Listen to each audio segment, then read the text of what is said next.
তার মূল্যবান বক্তব্য রাখার জন্য এই পর্যায়ে বক্তব্য নিয়ে আসবেন বাংলাদেশ জাতীয়তাবাদী সাংস্কৃতিক দলের বরিশাল বিভাগীয় সাংগঠনিক সম্পাদক জনাব আমিনুল হক শাহীন। জনাব আমিনুল হক শাহীনকে তার মূল্যবান বক্তব্য রাখার জন্য অনুরোধ করছি।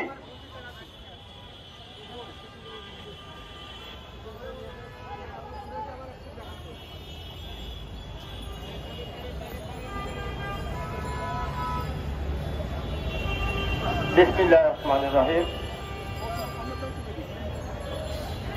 বাংলাদেশ পেশাজীবী জোট কর্তৃক আয়োজিত আজকে এই অবস্থান কর্মসূচি সভার সম্মানিত সভাপতি মোহাম্মদ জহিরুল ইসলাম কলিম, প্রধান অতিথি বীর মুক্তিযোদ্ধা আব্দুল সালাম, চেয়ারপারসনের বিশেষ উপদেষ্টা, সংগ্রামী সাথী ও বন্ধুগণ, 1971 সালে আমরা পরদিনতা থেকে দীর্ঘ 9 মাস যুদ্ধের মাধ্যমে দেশ স্বাধীন করেছিলাম। সেই স্বাধীনতার মধ্য দিয়ে আমরা ভেবেছিলাম আমাদের মৌলিক অধিকারগুলো ফিরে পাব। স্বাধীনতা পরবর্তী সময় যে সরকার রাষ্ট্র পরিচালনা করেছে, বিগত পাকিস্তান সরকারের আমলে যতটুকু অত্যাচার নির্যাতিত না হয়েছে তার চাইতে বেশি অত্যাচারিত হয়েছে দেশের স্বাধীন সার্বভৌম একটা রাষ্ট্রের সরকারের উপর নির্ভর করে। যার ধারাবাহিকতায় 2008 সালে যখন পরবর্তী সরকার আওয়ামী সরকার বাংলাদেশের রাজনৈতিক মসনদে বসলো, দীর্ঘ 16 বছর আমাদের উপরে কি অত্যাচার নির্যাতন হয়েছে তা আমার চেয়ে আপনারা সবাই ভালো করে জানেন।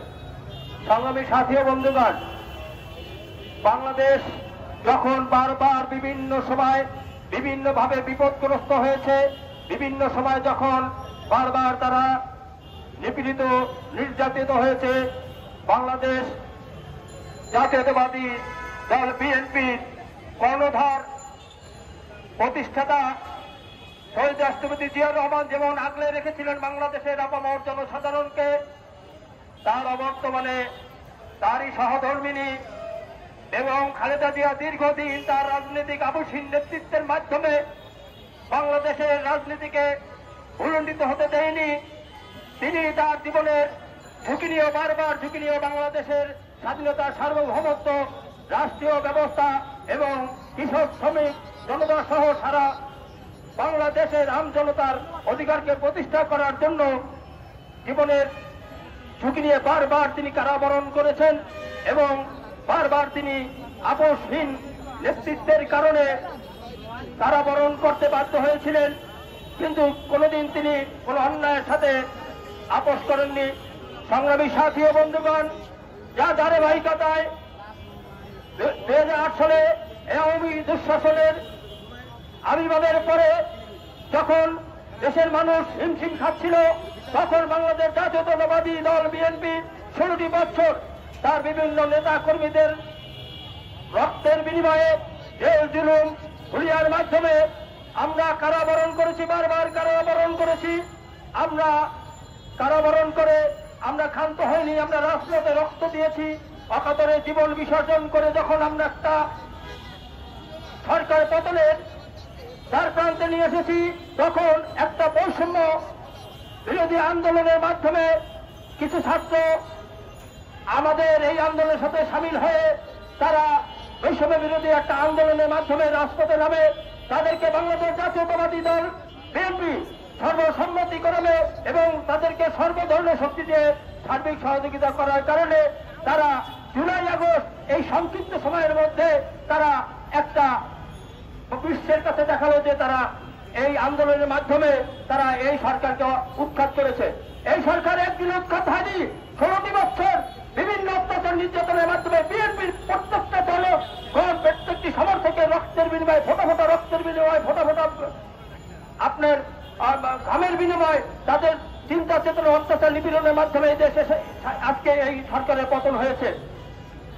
2020 সালে যখন ইশরাক সাহেব গণতন্ত্র গণতন্ত্র অধিকার প্রতিষ্ঠার জন্য নির্বাচনে অংশগ্রহণ করেছিলেন, অত্যন্ত সুকৌশলের মাধ্যমে তাকে এই নির্বাচন থেকে পরাজিত করে তখনকার সরকার একতরফাভাবে ফজলুল তাপসকে অবৈধভাবে তাকে ঢাকা মহানগর দক্ষিণের মেয়র হিসেবে ঘোষণা করেন, যার পরিপ্রেক্ষিতে আমাদের তারুণ্যের অহংকার সাদেক হোসেন ককার যোগ্য উত্তরসূরি আমাদের ইশরাক সাহেব, তিনি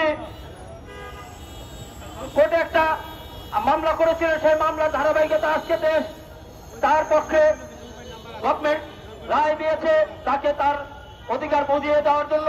কিন্তু এই টালমাটাল একটা রাষ্ট্রীয় ব্যবস্থা যারা পরিচালনা করতেছে, সকালে এক কথা বলে বিকালে এক কথা বলে, সর্বোচ্চ আদালত এবং নির্বাচন কমিশন তাকে বৈধ ঘোষণা করার পরেও তার এই ন্যায্য অধিকারকে তাকে বুঝিয়ে দেওয়া হচ্ছে না। তাই আমরা তাকে বলতে চাই, অদূর ভবিষ্যতে আজকের মধ্যে যদি তাকে তার ইশরাক সাহেবকে তার ক্ষমতা বুঝিয়ে দেওয়া না হয়, তার দায়িত্ব যদি বুঝিয়ে দেওয়া হয়, দুর্বার আন্দোলনের মাধ্যমে এই যারা এই প্রশাসনের চিন্তা ভাবনা করতেছে তাদেরকে এই বাংলাদেশের মানচিত্র থেকে বিচ্ছিন্ন করে এই দেশ থেকে বিতাড়িত করে ছাড়বো ইনশাল্লাহ।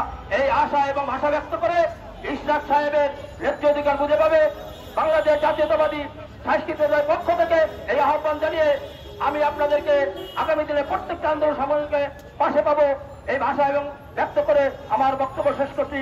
খোদা হাফেজ। বাংলাদেশ জিন্দাবাদ।